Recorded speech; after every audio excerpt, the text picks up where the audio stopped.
Hi, so this first blog is going to be about milestone development and neurological development. And there's simple ways to do this, but however, I want to be able to get the full basic scope of why it's important that these milestones are met and what exactly do they mean. So I want to break it down at the beginning to three basic layers.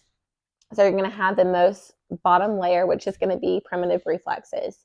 These primitive reflexes are what your baby is born with, and they develop in utero. So they help your baby through the birth process. They help them in survival mode when they first come out. Your baby is not able to verbally communicate with you, so they have to have ways to be able to suckle from the breast, be able to let you know when they're in discomfort, things like that, to protect themselves and also to communicate with you. Secondly, after that, we have gross motor skills, and those are going to be developing in the first 1 to 2 years of life. Those are things like rolling, tummy time, crawling, walking. Those gross motor skills use very large muscles, and those have to be established first before we can move on to the next layer, which is going to be our fine motor skills. Your fine motor skills are using smaller muscles, and they're very tactile skills, such as handwriting, sitting in a chair to read a book, skipping, jumping, running. All of those are very fine motor skills that have to be incorporated from gross motor development first.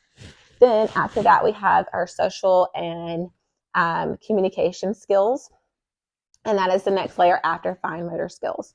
So after we establish these layers, we can be able to dive deeper into what individual milestones are important for each step along the way.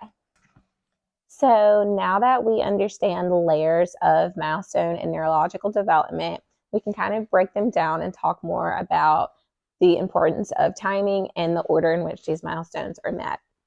So timing is important when it comes to catching a delay or knowing when your kiddo needs a little bit more support meeting that next milestone. However, order in which these milestones are met, they're going to be more important than timing. And the best example that I use in office to explain this is with baking. So we've all baked a recipe before where we have a very specific steps in this recipe. And if we were to just take out eggs or take out flour, our baked goods will not develop completely, or they may be not as tasty as we'd like. So it's very important to follow these steps by step to get your fully developed baked good. When it comes to neurological development, this is very relatable. So if we just skip a milestone or take out a milestone where we might not see an immediate effect in development in a kiddo, it is very likely that when they get to fine motor skills or communication and social skills, there will be some kind of lack, or they may need more support in those areas later on in life due to one milestone not being developed in gross motor or in those first few years of life. So some reasons why we see babies not being able to meet these milestones or having trouble meeting milestones is one main one is going to be birth trauma. So trauma from birth can happen to mother, but also to baby, specifically on the skull, the spine, the nervous system, and the connective tissues involved in that. And sometimes if those aren't resolved after birth, we see compensations, and a lot of times those compensations show up when babies are trying to meet those milestones. The very most common one is tummy time. We hear a lot of parents say, oh, my baby doesn't like tummy time. Your baby should like tummy time, and if there's a reason why they don't like tummy time, it's likely due to compensations that are happening from just their spine and nervous system being compromised during that birth process. The second common reason why we see delays in milestones are going to be related to container usage. So we always want to say limit use of containers. I know they're very convenient when it comes to parenting because we're all busy.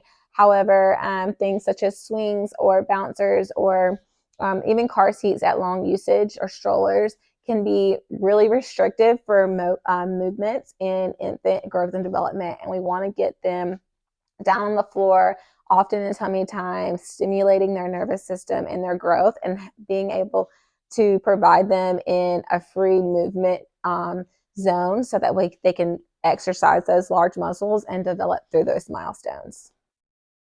So I hope you find this first video very helpful in navigating basic information about milestones. And if you have any extra questions or there's a topic that you guys would like me to cover, please reach out to me, comment below, or you can contact me on Instagram at the Wellness Hive Chiro. And you can also email me at thewellnesshivechiropractic@gmail.com. And I will definitely answer any questions that you have. And if you're interested in scheduling an appointment, you can always go to our website and follow the booking link there. And if you have anything else to note, just please feel free, reach out to me. I'm here for you all, and thank you for being here.